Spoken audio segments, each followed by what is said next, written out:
Silicon Valley. I'm Patrick Stafford, your host, and thank you for joining me.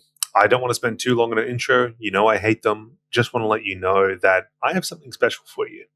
So, podcast listeners, I want to first apologize for taking so long to get you new episodes, and I'm on my knees begging for forgiveness, and I want to offer you a deal. So, anyone who listens to this podcast can get 50% off anything at UX Content Collective until next Monday. So that's August the 24th.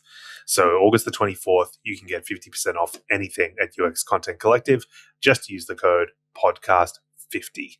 And I do apologize for taking so long to get new episodes this year. It has been a slog, to say the least, but hopefully I'm back in the swing of things now. So if you want anything at UX Content Collective, I would highly recommend Technical Foundations and the Advanced UX Content course. But of course, I'm biased. But yes, head over to uxcontent.com and get anything 50% off with Podcast 50. Now today, this is a guest who's coming back. My good friend Dave Connis is back to talk about systems thinking. So recently there was an analysis done that I'll link to in the show notes of 100 different content design job ads, and systems thinking shows up prominently in the things hiring managers are asking for. So we talk about why systems thinking is having a moment right now, and not just in the abstract. What does it actually mean to work in systems? How does that show up in your work? And of course, we talk about the industry and get to complain a little bit as well. So if you want to hear us whinge, you can listen to the episode. But Dave is, I think, one of the brightest minds in content design, and he's also starting something new called Systems Design Lab. I would highly recommend you check it out. It's not released yet, but the link's in the show notes. It's where he'll be releasing courses and learning information on systems thinking. So would highly recommend you check that out. So I'll link to that in the show notes. And yeah, without further ado, here is my chat with Dave Connis. Hope you enjoy it. I think you've experienced something that a lot of content designers have gone through, which is you went through a layoff. I did. So that would have sucked. Does suck. It causes you to be like, what am I? I thought I was good at this. Yeah, right. And there was a lot of stuff that comes with it that it took me a good 2-3 months to like actually think through and parse, and being like, man, that was really affecting me, and I didn't even notice that was affecting me. Totally. Yeah. Can't even say that I'm worked through it all the way yet. So yeah, it is such a there's something existential about it, right? Because obviously, like our ability to live and provide for families is dependent on a job, and it just seems so crazy, seems so unreal that one day you can just wake up and be just like, well, no, you don't have this thing anymore. Yeah. And I mean, I'm sure everybody has their own opinions. I think I spent a good year feeling it, like feeling like maybe something was coming, and working really hard to prove my value, which wasn't very healthy. Because I ended up burning myself out to try and do that, and it just made things worse. So after I got laid off, it just felt worse because it was like I was trying, like I really was, and I know that I can do this, yet here I am, and I don't understand. Like there's just like I don't understand. Luckily, I think I had been working on my attitude already, to try and, for the lack of a better term, like find myself in other places, like find joy in just like a normal life, and find peace in a normal life, and I think I've gotten better at that. Mm. Not having all that pressure all the time has really helped. It's been a pretty good detox to like not feel the pressure of you've got to learn AI tonight, or you've got Totally. to, Yeah. yeah, like you have until tomorrow to be better. Yeah. It's like those sorts of things, and kind of step outside the corporate shenanigans and be a human again. It's That's good. fantastic. I mean, Yeah. that's good because like there is a, you know, I think for people who get laid off, there's a element of shame associated with it, Yep. and you know that shame I think is often just a um uh it's not a consequence of like doing your job or not doing your job. It's just a situational thing in our society, right? Like there's a Yeah. stigma Yeah. Yeah. attached to it. Yeah. And so even if you do like all the right things and you've done nothing wrong and it's completely out of your control, which it is, then you still feel that. But Mm. have you seen that movie Margin Call? No. It's about the GFC. It's really good. It's about Gluten-free cheese. no, no, it's not. No, it's not. That's Why my would you think it's about that's my gluten-free first guess. cheese? I don't know. Okay. Are you hungry? Is that why I you're maybe okay? No, it's about the global financial crisis, and it's a got it. subprime lender, and That the was my fifth that guess. that was your fifth guess, yeah. And there's a scene where one of the sort of junior analysts asks, "Am I going to be laid off?" And the character's like, "Yeah, probably." He's like, "It's nothing you did." He's like, "Nothing I say is going to make it any better, so it's going to suck for a while, and then it's going to be all right." And I feel like that's like such a good description of it. It's That's like great. there's nothing anyone can Yeah. say. Yeah. There's really Yeah. nothing. You Yeah. really just have to, um, you know, seek out community and just get on with it. Unfortunately. I think it's really hard to like maintain your at least I struggled with this, maintain your like personhood. That's a horrible way to Hmm. say that. Outside of like a corporation. Like it's really difficult because so much of your life is just wrapped around this thing that is a Hmm. 9 to 5. And like that's a giant chunk of your day. I spent more time in my 9 to 5 than I would with friends, right? Hmm. So like it's really hard to like hold on to who you are outside of this. I can't call it temporary because it's not temporary. Hmm. But it's definitely not permanent. Hmm. So it's just like a place, like a third place that you live that kind of like swallows you whole, if you let it. And unfortunately, I'm still not entirely sure how to not let it swallow you whole outside of just like intentional practice of like I am Dave and I have 4 kids and I like music and um, I enjoy food, not necessarily gluten-free cheese.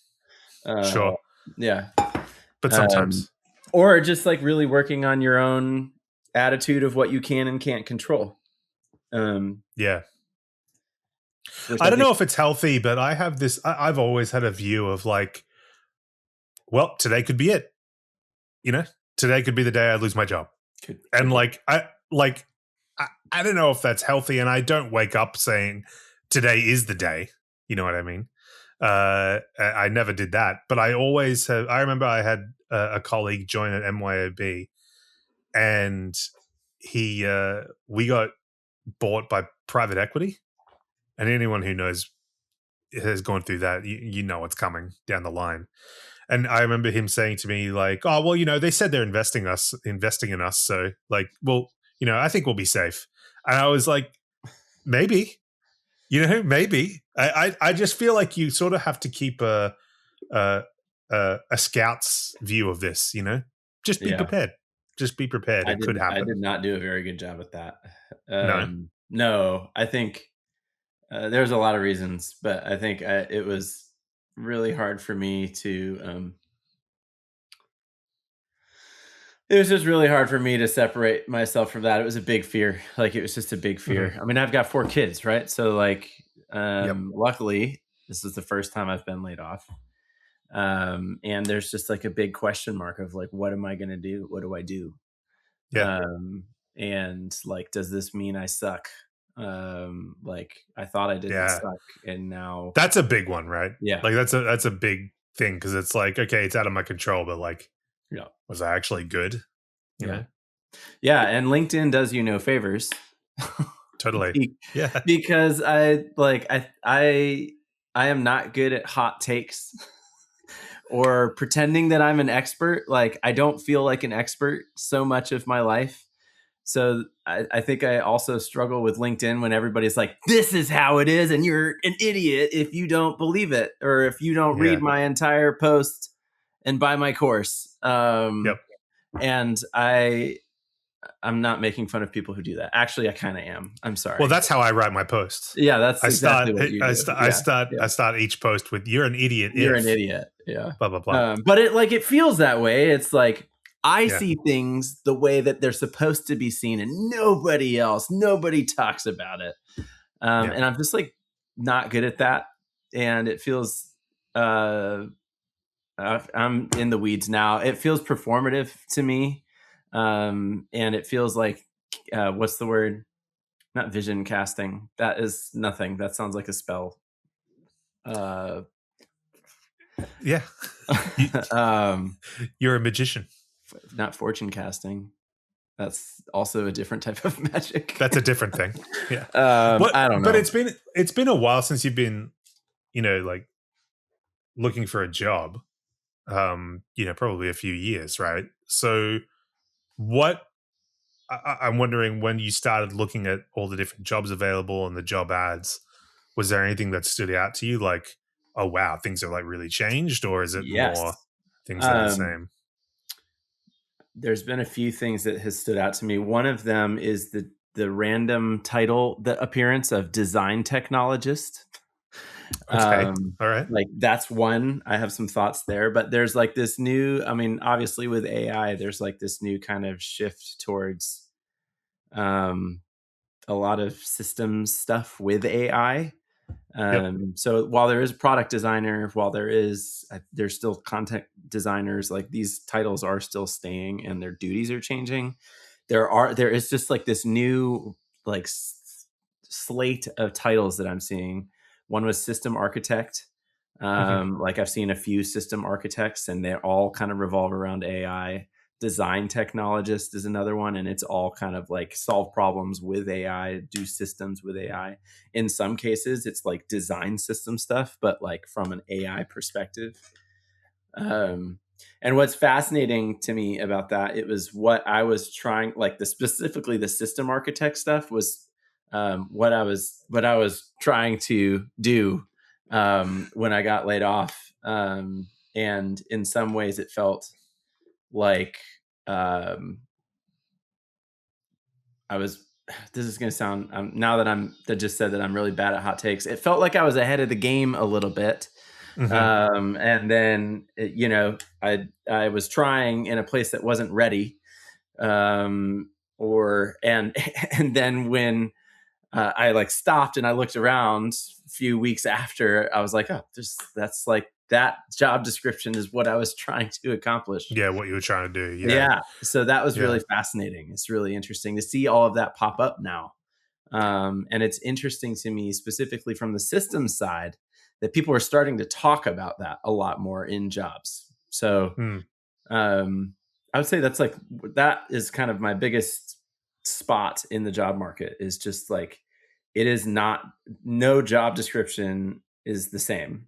Hmm. There's some similar titles and the outcome is the same, but the way that you get there is different. And there's now a new slate of roles that is looking at how do we maintain not just the design system, but the system of the app itself, and how do we Yeah. use AI. It feels like there's been a little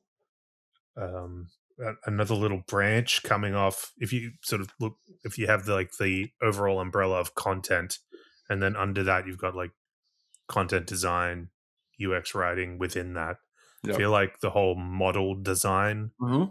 part Yep. is in that as well, which is Yep. another title that I've seen pop Yep. up. Yep. Yeah, system architect, content architect. Yep. It also feels like some I've of even these seen jobs, they don't really. content strategist reappear.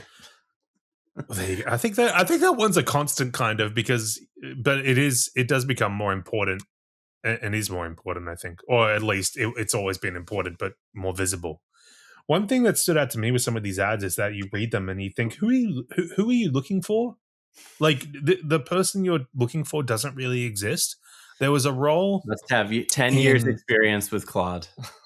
Yeah, right. Well, I mean, that happened with Figma, right? Like when Figma came out, there were Yeah, some must famous have instances. I 10 think of years like 3 years experience of with Figma. Figma. Or yeah, what Yeah. something stupid. Yeah. But I've seen there was a job ad in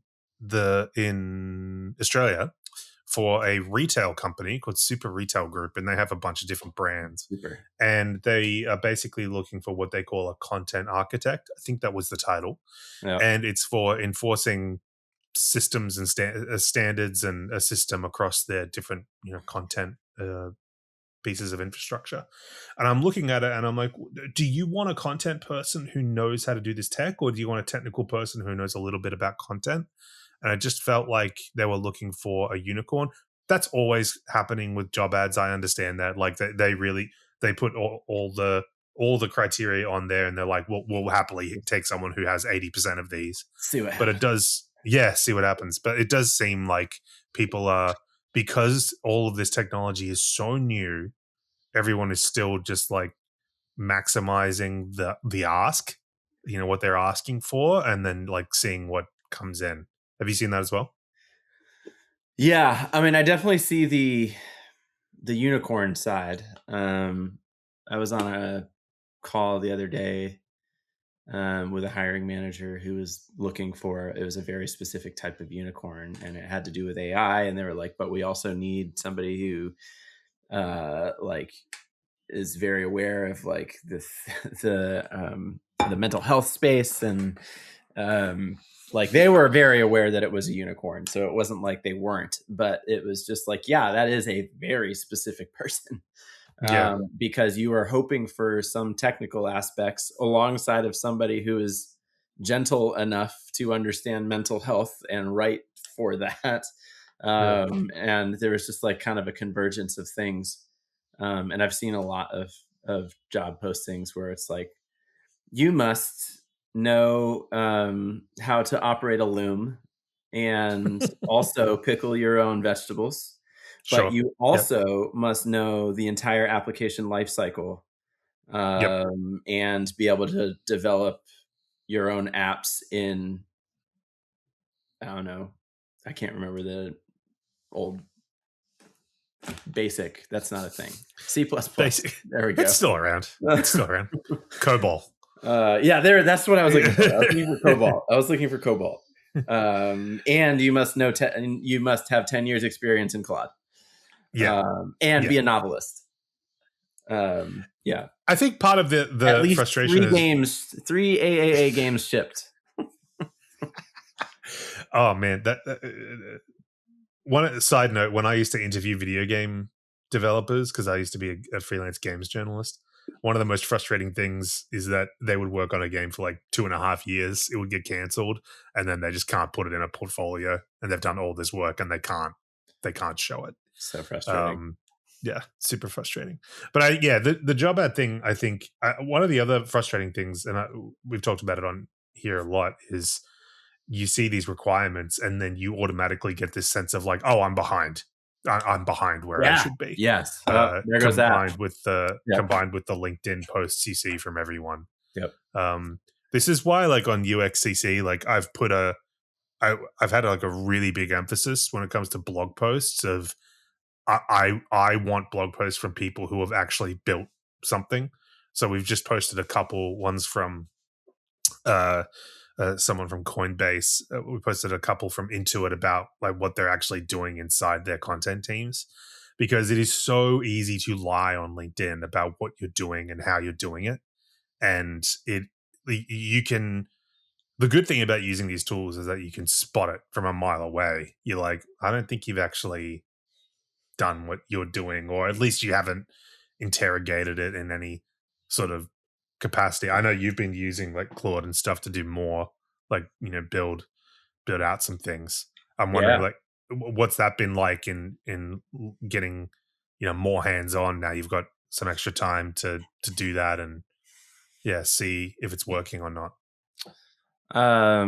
Well, in my first few weeks of using it, my ADHD was like, yes, work on everything. There's no blocker in your way. I was like Yep. waking up at like earlier and earlier and earlier because my brain's like, let's go, man. Let's do this. Yep. Yep. So once I got over that, it's been a huge learning curve. And I still, Mm. like, I've been working with it daily for the last, since March, and I feel behind. I still feel Mm-hmm. behind because you get on, all these places and they're like, I just built a thing that changes the atmosphere above Georgia. And all I did was use one prompt. And so I like, and even in that, like, it's been, I love it. It feels really empowering. And then on the same day, it feels really frustrating because Mm. it's like both. And there's I've built a lot of things that I'm proud of. I tried building a few things that kind of flopped. That just, like, I couldn't figure out how to make it work. Voice at scale is still something that is beaten me a little bit, but I have ideas. The more I build, and I would say at this point I have a few good working flows, and they still involve Figma. So Figma is not dead. Yeah. I don't think that AI generated design stuff is there yet. Still, like, You still need the seed, right? Like, you still need yeah, to be able to go into Figma, either create something. One thing that I've enjoyed doing is like doing something in Figma, giving it to something like Claude, and then saying, if we were going to extrapolate out a system, from what I've done, let's do that together now. yeah. So you sort of give it the seed, and then it helps you do that, or you take something from Claude and then like refine it. But yeah, like I'm always skeptical of maximalist predictions.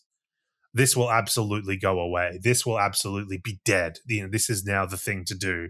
Like, it is never that simple. No.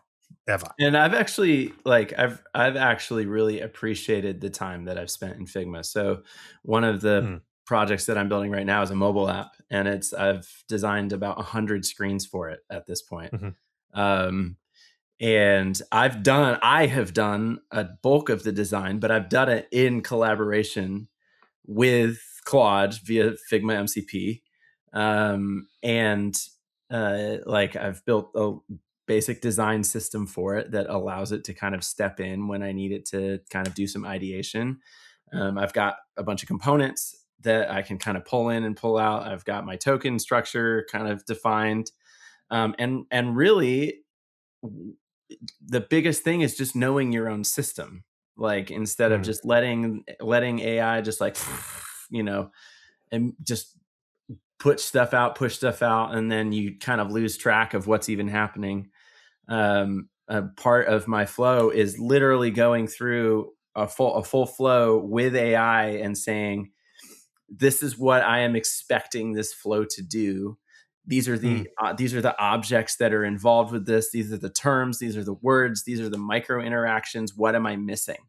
Is there Mm. something that I'm missing? Yeah, you're missing an error state here. Ah, sweet. I'm going to go over Mm. and I'll add that. Okay, next, what am I missing on this screen? Please use the name of the screen to let me know. Well, you're missing a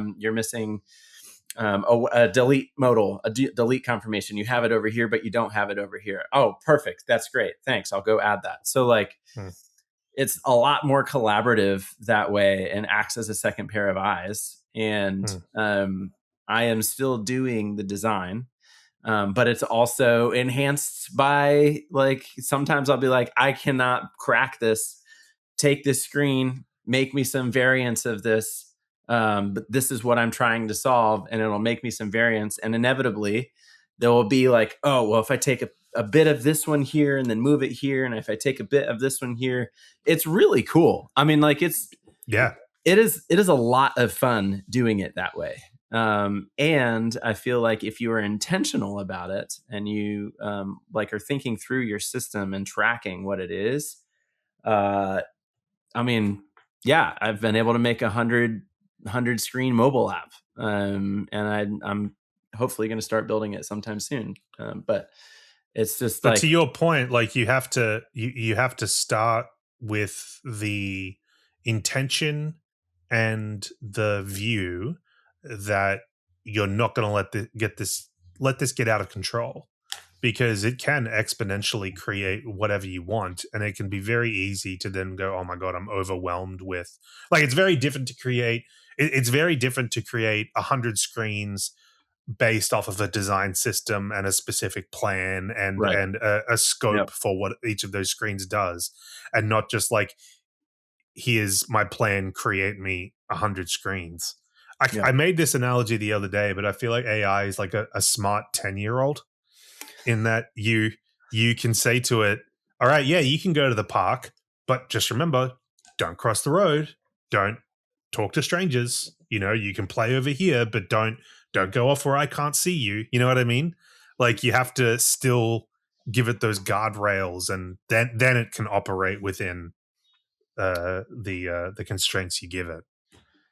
Yeah, and even with those guardrails, it can interpret whatever it wants from them. Its interpretation window is just like, yeah, I might read that. Yeah, you're right. Like, maybe. Yeah. Um, Actually, I had a better idea. yeah. Yeah. Or like it'll read one part. So like for a little bit, I tried to create for the lack of a better term, an AI newsletter pipeline that assembled multiple it was like multiple dynamic sections depending on like where depending on a period of time, basically. So I had set up this whole structure of like, if it's this period of time, then I want you to show this section, and I want you to dynamically generate content inside about this topic.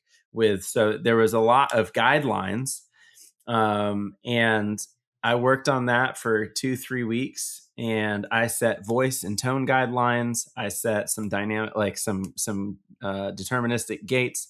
I mean, like all the things that people talk about on LinkedIn. Like all you have to do is just write a skill, and it'll be fine. And I just could not get it to adhere to voice. Yeah. See, I just want to stop you there, because what you're talking about is something that drives me nuts, because people will say, oh, I just built this skill, blah, blah, blah. And I'm like, okay, have you used it for a month? What's the success rate? Yeah. And inevitably you find out what you just said, which is it's hard, and it's really, really hard. Yep. I've found, like, I've done some experiments off of that, like, since then, on 2 separate things. One was way more deterministic gates, like, if it's this, then don't do it. If it's this, then yes. Like, if like either you regenerate this so that it matches this, or you don't use it at all, and that has helped a bit. But again, voice is hard. It's hard for humans to get voice. Like, there's a reason why content design spent so much time on voice and tone guidelines, and why people still misapplied voice. Like, that's not an easy thing to do, because voice is so specific. And it's a lot harder than just don't use this word, use this word. It's always been complicated. So teaching a machine that has been complicated too. Another thing that I tried was literally training my own model. So I went over to Hugging Face, and I spun up my own model. And the only training that I gave it was I pulled a bunch of I called it I think it's few shot examples. So like a gallery of the writing that this is what I want it to be. And that was a lot of work, but it was because it wasn't relying on tons of training that came from Claude and whoever. Like it did help a good bit, because it only knew my own voice, so it wasn't trying to do anything else. So that was helpful. But then you get the question of like, okay, do I need to spin up my own model for literally everything? That seems overkill. So yeah, that's still experiment land for that. Last time you were on the podcast, we talked a lot about systems thinking and what it is and how content designers can think about it. And you just mentioned that you've seen that more in job ads. And in hearing you talk about all the different experiments you're working on and all the different tech, how has your understanding of systems thinking helped you when experimenting with and using AI Yes. or anything to do with content at the minute? I mean, I think one of the bigger things is like it helps me work with AI in a way that is very specific. So the thing about AI is that it's trained on a system that's been around with kind of variants and permutations since the 1950s, right? Like object oriented programming has it wasn't formalized until 1960, but people were talking about it at MIT in 1950.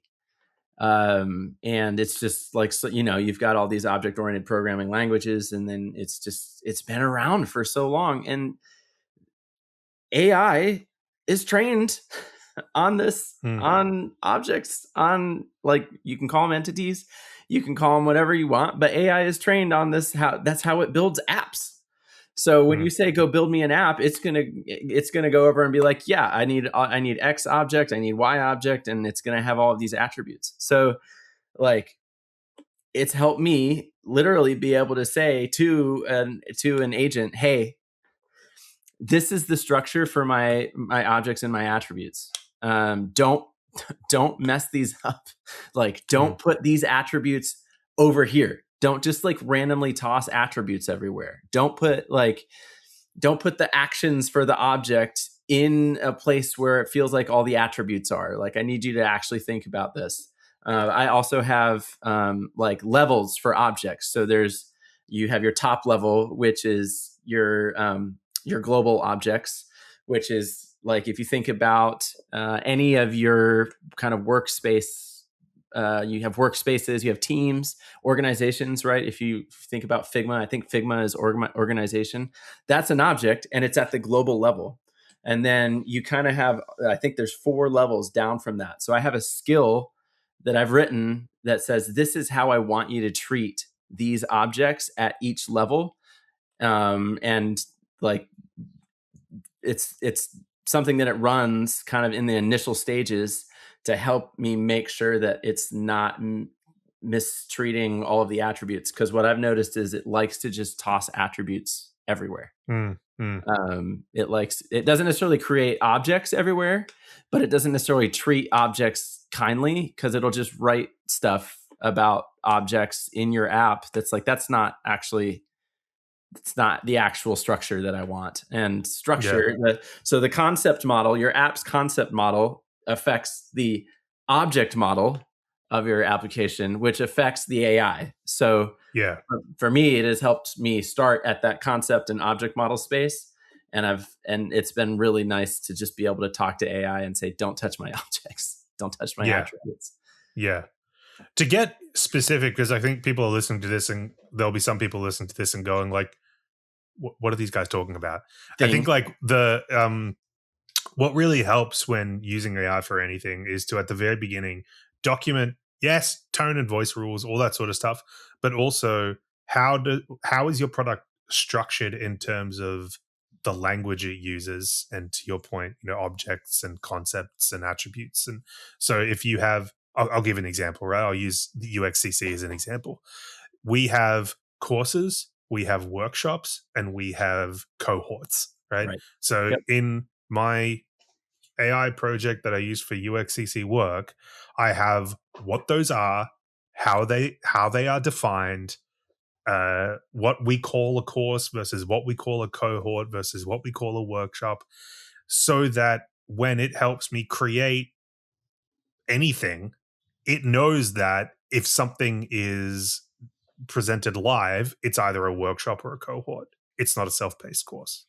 So like, just a very simple rule, but unless you like, but this is the thing, like a lot of people think, but that's just like, innate to my understanding of a product. And it's like, yeah, but AI doesn't know it. You need Right. to document all of this. You Right. cannot have things in your head. Yep. You need to go back to basics and document absolutely everything. Otherwise, you'll, as you said, it'll fly off the rails. Yep. Yeah, I mean, as always, it's a little bit more work up front, right? Like Yeah. defining all of that and putting that down. And sometimes I don't even know necessarily what my all of my attributes are. And it's an iterative process where I have to kind of go back and say, "Oh, I didn't realize that this was something that I'm going to need over here. So now we kind of got to add that." Or sometimes like it's just like it's kind of like world building. It's all world building. It feels like that to me, where it's just like, oh man, okay, we've got this like thing over here that I don't know exactly how it connects to here, but if I write the story, I'll figure it out. And then maybe if I write a summary or an outline, I'll kind of figure it out. And that has been a lot of fun, like the discovery part. Hmm. Like I just love being curious and discovering things. So that has been a lot of fun as well. What do you think when when people see these job ads and they're asking for systems thinking, it's very hard to think about, well, how can I show that? Because it's very Yeah. different to say proficiency in Figma. Cool, I know auto layout. I Yeah. know how to create a vector, or whatever. How do you prove systems thinking? How does a content designer looking for a job show that to a prospective employer? I I asked on LinkedIn to hiring managers a little while back, like, what do you mean when you say systems thinking in your job descriptions? Mm, Because if you go and click on like 10 job descriptions in LinkedIn now, at least half of them will say something about systems thinking. mm, Like this is an experiment I just ran. So like it is growing from a niche buzzword to something that everybody wants. Um, and my closest guess is basically just that you think about more than just the deliverable. Like that's the easiest way to say it. um, how do you do it? What does that actually mean? It means you're thinking about, okay, this connects to this, and if I do this here, then I need to consider this here. Or how do things affect the entire ecosystem? If I have, something I need to update here, then that affects this team over here. And I think probably the best way is to simply just ask those kinds of questions, because if you don't if you're thinking in systems, then you're asking systems questions. mm. um I mean, I guess you could make like thousands of crazy complex diagrams. Everybody loves complex diagrams. To like, because it's visual, right? Like it makes it feel really impressive. um in my opinion, I think the simpler you can get it and the more understandable you can get it, the better. And that's learned off of just a lot of failing, Mm. a lot of failing there. So I think it's just the questions, and it's the way that you approach. It's a lot of it is it's the way that you approach a task, specifically a design task or any sort of task you get in your work, and it's also the way that you think about it. Mm. It's really a way of, I mean, systems thinking. It's a way of thinking. Surprise. Mm. Um, and it's if somebody says, "Well, we've got the method, we've got the framework for how to do systems thinking," that should be a red flag, because it's just like a way that your brain operates in a Yeah, specific space. the questions part's really good, I think, because when people do design exercises, I think one of the things that separates out a poor content designer from a really good one is the inability to make assumptions in a design exercise. So I'm sure you've experienced this. You do a design exercise and they'll give you a screen or a series of screens or a problem, and you'll where you have to rewrite content or edit content or create it, and they'll give you the situation. So you're working on a fitness app and we're redoing this flow because onboarding is poor, or whatever. And inevitably ask them questions like, okay, how long has this been running? Or what's the rate for this? And a lot of the time you get the answer of like, make some assumptions, right? And a lot of people can't do that. A lot of people need the anchor in, oh, well, I know you have the answers. But I also think like you can demonstrate not only systems thinking, but also just design proficiency in those, because you can say, okay, well, I don't know this number, but I'm going to make the assumption that it's this. If it was this, I would ask, how is this connected to other things? How, blah, blah, blah, blah, blah, blah. Yeah. Now I'm going to assume I don't have the answers, so I'm going to assume something and go from there. So you just like, you're showing how you're thinking through everything, even if you don't have those answers. And I can only speak for myself, but when I've hired people in the past as a hiring manager, to me, that's way more important than like the thing they actually end up writing, because I can see that they've taken me through the process to get there. And it's the right way. Right. Yeah. So, process. It's the process to get there. Yeah. And I think the hard part about systems thinking is, and maybe this is changing, I don't know, is that everybody says they want systems thinking until you do it. And then they're like, oh, why are you taking so long? right. Yeah. Like, you need to speed You're up. holding this up. Don't worry about that right now. So like, that's a big challenge, right? In tech, because tech is all linear. Like, it's all linear thinking. Our processes are linear. We have agile, like there's all of this stuff that tech is built around that doesn't reward systems thinking. So like that's the challenge of trying to bring that to a company, is that like if you don't move fast enough, you will be labeled a bottleneck. If you, there's a lot of trade-offs that you have to be aware of. That make it really difficult to practice. And the big thing that I've learned about building products, building my own stuff the last few months, is that I think design makes everything way more complicated than we need to. Sometimes it, like Excel, people still use Excel and it's not very pretty, but it has a lot of utility. And there's a reason why people still use Excel. It's because it gets a job done. And I used to say those sorts of things, but it's not that I didn't understand it. I just like don't know if I felt the experience of that. And I think in the last, few months, I've really felt like, oh man, I think I made things way more complicated than they needed to be. We just needed some addition and subtraction. And I was just tossing in some calculus for no reason. Yeah. Yeah. I think there's been a lot of that actually, because it's interesting. These models have been around for a few years now, and you see people say things like, "Oh, I thought you were leaving forever." Like, no, I don't care what Patrick has to say. No more. No more. These models have been out for a few years, and so a lot of people have said, "Well, where's the groundbreaking software? Like, where's the innovative software that people are making that's changing the game?" And I think I've said this all along.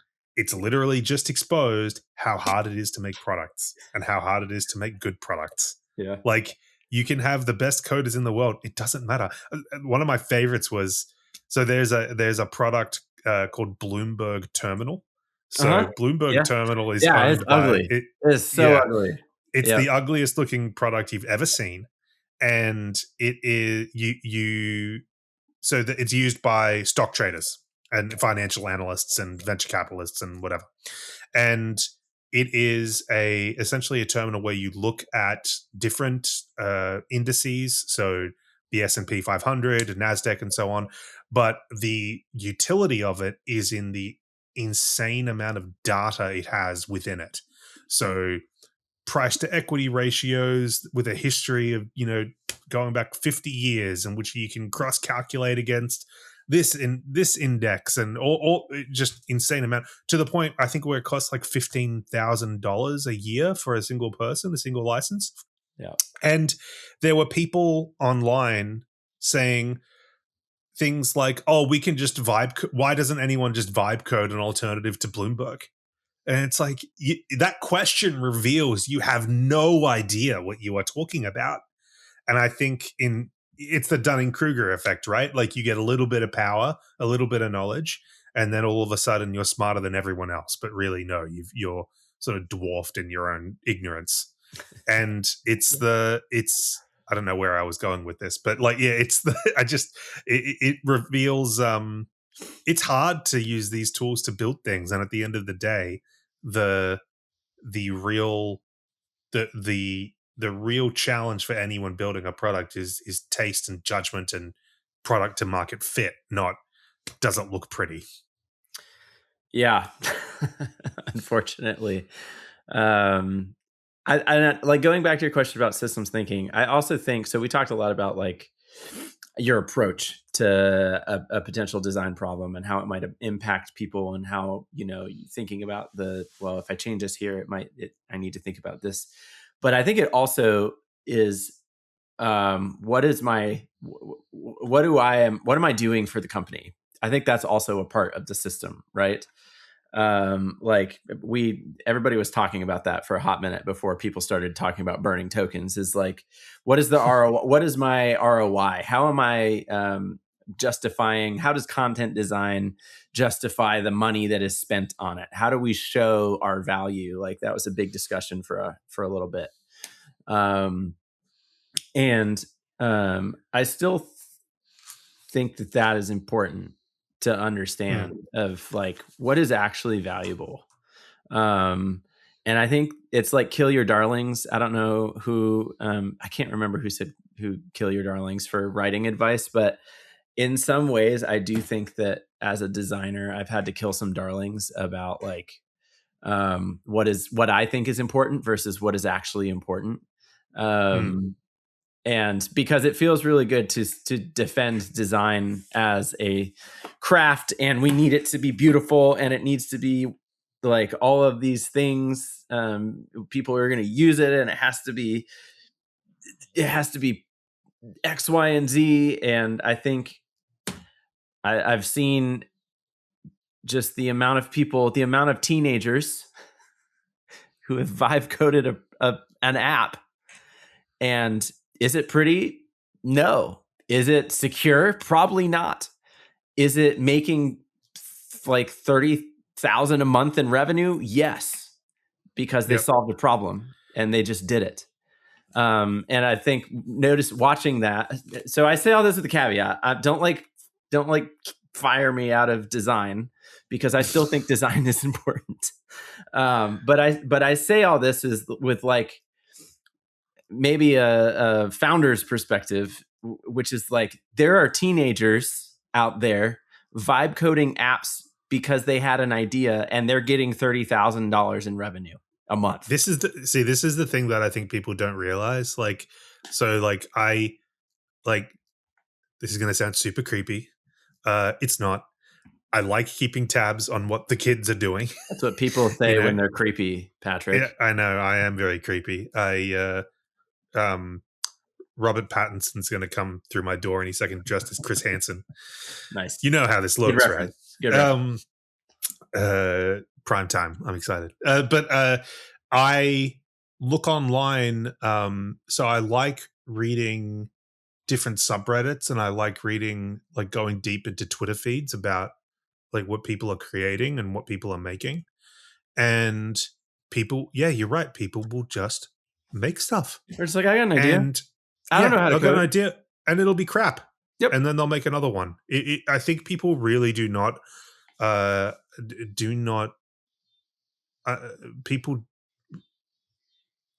don't realize the power that is at their fingertips and what these things can actually do. I'll give a great example. So I was teaching a class this week where we were talking about setting up Claude Code and connecting it to GitHub. And a couple of people were saying, yeah, I asked it to connect it to GitHub, and then it did a whole bunch of stuff that I didn't understand. And I'm like, you can just ask it to talk to you like a 12-year-old and explain what it's doing. What is it? And it was like, and they were like, ELI5 or whatever. Sorry?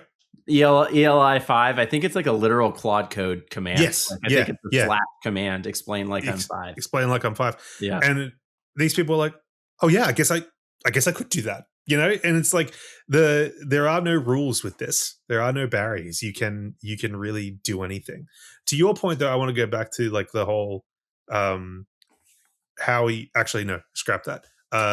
Because I want to get to you think about this so much that you have developed or are developing an education platform for systems thinking. I am. So talk about System Design Lab and how that's going. Yeah, so I've been working on it basically nonstop since, I want to say, the end of April, so beginning of May. And it is so I kind of took a hard way around. So I didn't want to spend $400 or $300 on a educational platform that lets me upload my videos and is really bulky, and I would have to learn. So I was like, I'll just build it and design. I'll design it and build it myself. So I did, for better or for worse. And actually, it has been a lot more work to build, like code and design. But I am very happy with where it is at the moment. I will be, and it's a monthly or yearly subscription, it's going to be and people monthly. will get Yeah. people Because will I get want it to lessons be, on systems design. yeah. I'm recording, writing the material. I'm recording the videos, and hopefully going to be beta launching sometime in the next month. So by the end of August is my goal. It'll be monthly because I want it to be affordable for people who just want to have access to these ideas. As of right now, I don't think there is well, I say that with some caveats. When I wanted to learn how to be better at systems thinking, I could not find a reliable place to do that that felt like it matched my actual reality in a design org that was like, move fast and just like don't get in the way. Like, and in some ways that's a good thing, in other ways it's not, right? So but it didn't feel like I could find anything that was actually built and written for me as a designer. So that's one of my biggest goals, is like, how do we apply systems thinking to building products and designing products? And as you can imagine, it is very difficult to write about simply. And that has taken me the most time, is just like creating the narrative, creating the content, and making sure that it is simple, and making sure that it makes sense, and trying to make sure that like I'm not just writing a PhD thesis that will make sense to like somebody who's been studying systems and economics for 15 years. Like, I want it to be for everybody. Well, not everybody. I want it to be for like a specific group of people. I want it to be for product designers who want to learn, and content designers who want to learn systems thinking. So, yeah, it's been a ride. It's been a wild ride. I'm getting closer. Been a big people can curve, join the waitlist now, right? Like, you can go to the website and join the waitlist now. Yep. Systemdesignlab.co, and the waitlist is right up there. And I will put it in the notes so people can go and check it out and sign up for the list. Dave consistently gets extremely good feedback from participants at his UXCC workshops. That's true. So I would highly recommend going and signing up. People Dave, give me trouble for time management, which I also agree. So that's why I'm doing a video course, because it's like, hey, I don't have to manage my time. I'm gonna cut this out. No, I'll leave it in. We're all about honesty. Dave, thank you so much for coming back on the podcast. This has been awesome. People can find you at System Design Lab. We'll put the link in the notes. Where else can people find you? You can, LinkedIn, if you want my design system, or not design system. If you want my like design stuff, I'm on LinkedIn. If you want like nerdy experiments that I run on social media content systems, you can find me on TikTok and LinkedIn. And I am doing strange things. So don't be surprised if you find me there and it's like, what is this? What is this content? But yeah. Strange things or stranger things? Just strange. They're not that stranger. Intended. Yeah. Okay. Yeah. All right. It's no Sadie Sink running up a No hill. Sadie Sink. I am so far from Sadie Sink. Awesome. Dave, thanks so much for coming back on. Yeah, thanks for having me. All right, that was my chat with Dave Connis. Thanks very much for listening again.